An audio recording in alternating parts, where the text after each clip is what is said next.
Monday Mountaineers. Let's choose to have a great week. Let's roll every day. The college football season is often cruel to those who think they are above their team's set expectations for the year. You think your new coach is going to take you places you haven't been since the days of Rich Rodriguez, only to find out the coach in question has the worth of a jug of milk expired in 2019. This is such an occurrence for everyone's favorite couch burners, the West Virginia Mountaineers. As the name suggests, the university is hidden amongst the mountains of their state, which is great since only the ones on the inside have to view the football they present today. They share an identical number of national championships to the Oregon Ducks, being of course 0. But unlike the Duckies, they don't get any of the extra relevance points. One just won the Big Ten title and the other is today's Frisco Bowl runner-up. Somehow this feat isn't a bad spot to be when you put your feet in their shoes. Rich Rod left such a mark on their modern day history that they thought the only way to return to the days of his dominion was by literally bringing him back. I've never seen such a program rich in history go to these lengths just to return to relevance. Code word here, rich in history. With all this being said, the question must be answered. How could a program with this much of a backbone be turned into a wet spaghetti noodle that struggles to go 500 in the Big 12? The answer you're looking for lies in a man who cares none about whether they win or lose. All that matters is whether or not they had fun.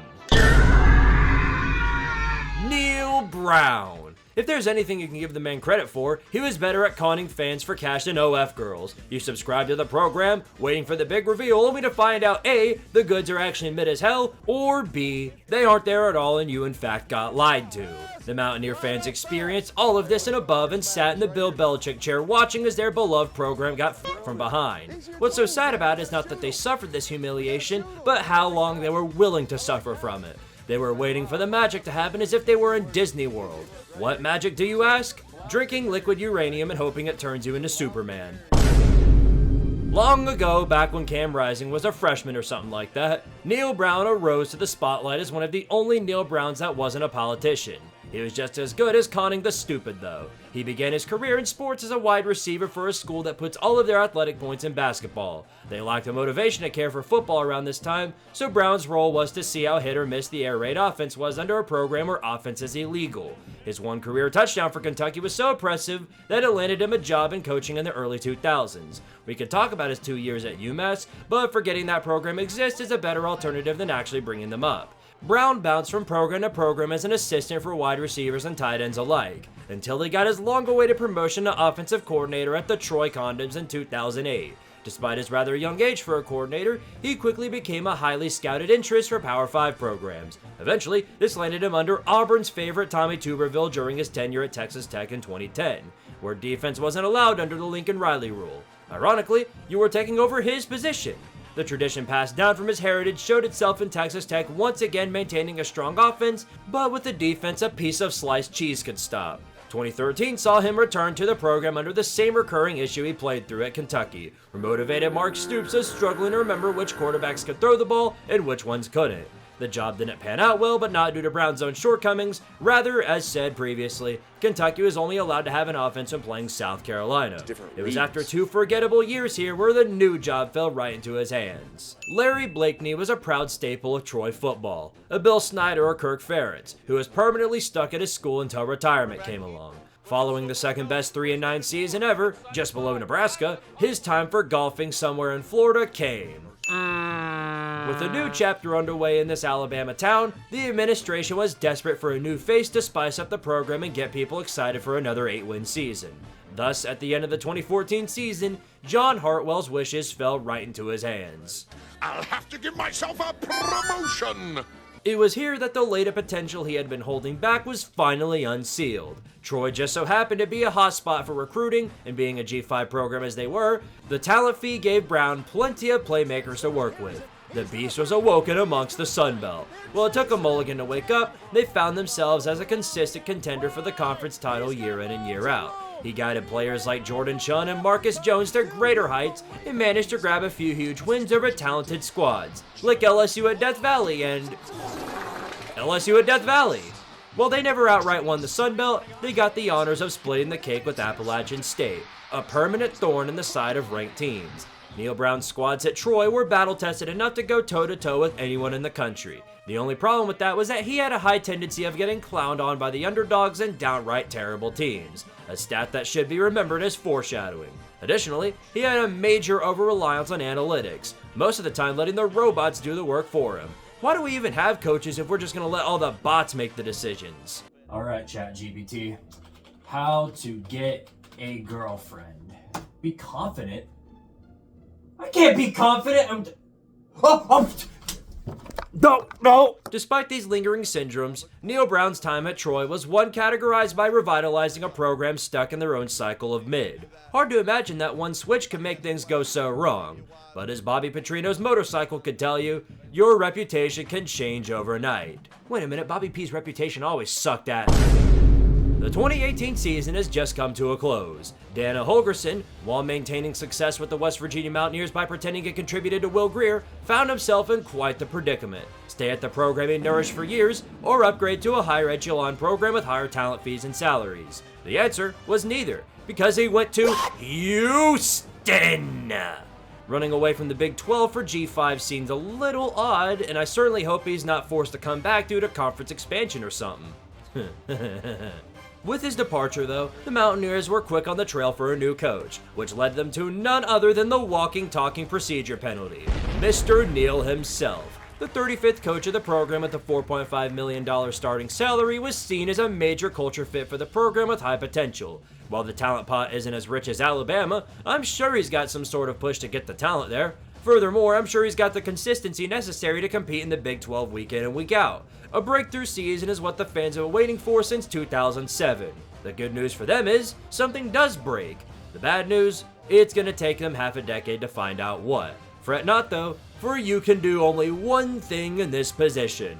You gotta trust the climb! Vertically moving through the schedule, West Virginia was carried to a 3-1 start. Despite not having Gary Jennings or Yandu Cajun to keep the offense afloat, hope was high for the Mountaineer faithful. Until reality happened. The moment they got into the meat of the schedule, they shit the bed so hard the steel beam frame dissolved into nothingness. The moment they faced any semblance of an offense, Neal Brown's Mountaineer defense went like The Walking Dead's ratings after Glenn's death and nosedived to irrelevance. One of those ass beaters was kind enough to hand you Austin Kendall, only to body him and the rest of your quilt lovers with Jalen Hurts. Kendall was in such a bad position that he struggled to beat the injury bug before the end of the year. Jarrett Dogecoin had some light in the sun, such as the win over Kansas State, but the moments when the defense would finally show up, the offense went like The Walking Dead's ratings after Carl's death and flat out vanished. They had the tackling ability of a stick of butter and the coverage of a Spirit Halloween. The great offensive games you did have forced upon you ratings of Sam James dropping the pigskin. It's moments like these where 2007 felt like a myth only discussed at the campfire during the fall. I say the fall because spending your Saturdays getting fat off the marshmallows is better than getting depressed off of missing run games. Despite the fact Pat White never felt so far away, Neal Brown told you what you must do. You gotta trust the climb. 2020. The hype is real. The roster is in tip-top shape and the coaching stems look to be shaping nicely. I sure do hope there's not a global pandemic that makes every player on the teams questionable per week. Global pandemic. Hilarious. You wanna know what's even funnier than that? Having half of your playmakers suspended off the bat for violations unrelated to any global pandemic. Quite the ha-ha. I would say the COVID year led to everyone feeling the same sort of depression, but let's be honest. It could be sunny skies for 365 days in a year and you would still suck. In an ironic twist of fate, you had the best defense in the optional defense age of the Big 12. The problem here is that if Letty Brown wasn't having a good day offensively, punting on second down was a likely alternative. Jarrett Dogecoin scammed the fans every game until he was eventually benched in the second half of their bowl game against the Military Academy. The only blessing the team got was in the form of a cancellation. The Oklahoma game to be exact. Neal Brown's offense was in the form of putting all the marbles on the run game since the passing game is filmed for why Army became the offense they were. Somehow, this is far from the worst episode of ineptitude in the coaching department. Really? Political discussions should be in the rearview mirror until you all score more than 24 points in a game. In spite of the circus of Morgantown, you still maintained your talent and bring in other significant pieces, like David Vincent Acoli, a highly touted freshman who could make an impact on day one. Well, at least you went 5-0 at home. You gotta trust the climb! I'm sorry to think the climb is lying. Most openers, there's something to take away in the face of a loss, but there's nothing good to take off an opening loss to Maryland. Dogecoin turned the ball over 3 times and both sides of the football were doing the shitting the bed hokey pokey. Turn yourself around and go the fuck home. The lack of consistency was alarming and made way for many of the collapses through the season. Losing close games does you no good when you keep doing the exact same things in the exact same way every week. Again, we're sitting here again talking about the same things. You tell them, Burger King. By the end of the year, you were nothing more than spark notes for last year's Michigan team and a butt of jokes regarding close losses. It's a young team. They're close. They played hard. They almost won. F that. The Texas win was a highlight of the season if you conveniently pretend a 2-win Kansas didn't go on the road and beat them. Oh my gosh! Luke is at the door! It's West Virginia's goal line offense!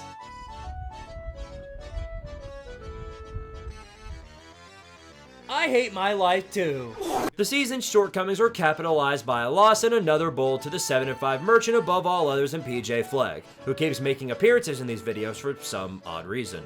Even as we progress through multiple years, one thing stands true above all others. The transfer portal is a tool for everyone else, and for West Virginia's suffering. By the end of the Great Country Roads exodus, what remains was Garrett Green, Caden Prather, and Sam James' 900 drop passes. The schedule coming is unforgivable in nature, so the only thing left to do now is to stock up the talent department and...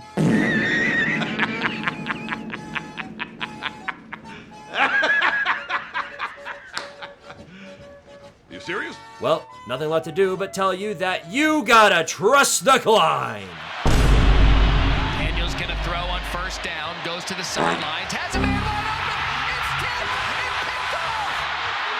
MJ Devonshire, Scott Bass, he's gonna take it to the end zone! Interception!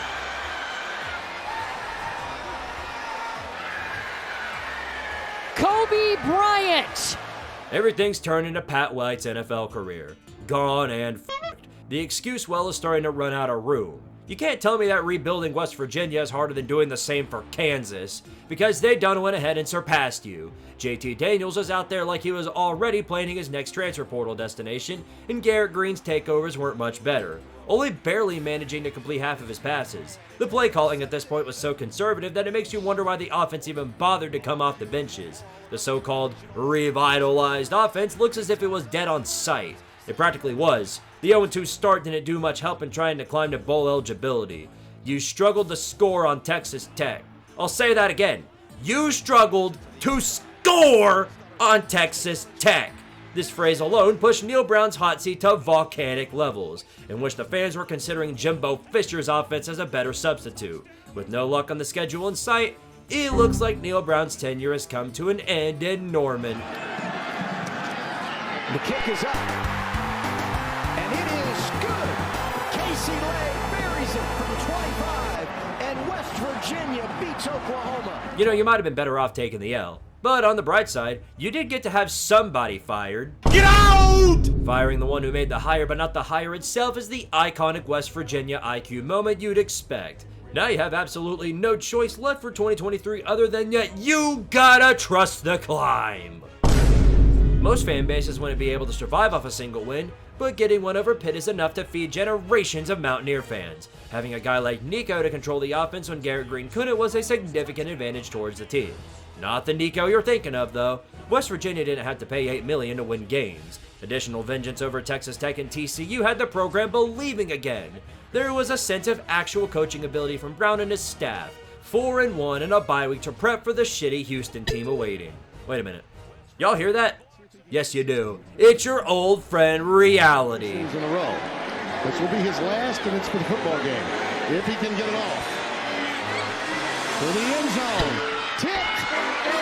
He caught it. Touchdown. Holy Toledo. With an additional side of unnecessary pain.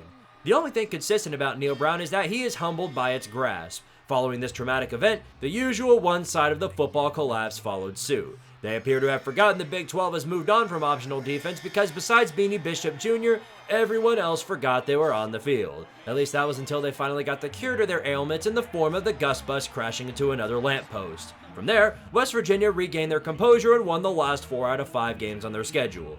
Turns out all you need to save your job is a mayo bath, and that'll do the trick heading into week 6. How this man managed to stick around for this long is a mystery otherwise. Going into 2024, you're a bubble top 25 team with an offense that might show up on a good day and a defense capable of shutting down Drake May, as proven by their bowl game. You've heard it a time or two, but once again, Neal Brown asks you to trust the climb! I'm gonna go ahead and apologize to John Denver for what y'all are about to hear, so just get ready. Almost heaven, West Virginia, Blue Ridge Mountains, the Shenandoah River. Life is older, older than the trees, younger than the mountain, blowing like a breeze. Country road, take me home to the place I belong, West Virginia. It's Giddens up the middle. Nasty spin. Corkscrewing his way for his second touchdown. Country road, country road, take me home to the place I belong, West Virginia, Mountain Mama, take me home, country road, take me home, country road, take me home, country road.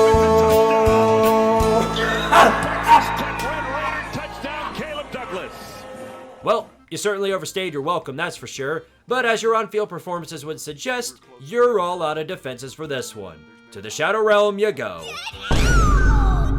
And with his departure, West Virginia has now returned to the days of Frank Signetti, without the redemption arc through nepotism.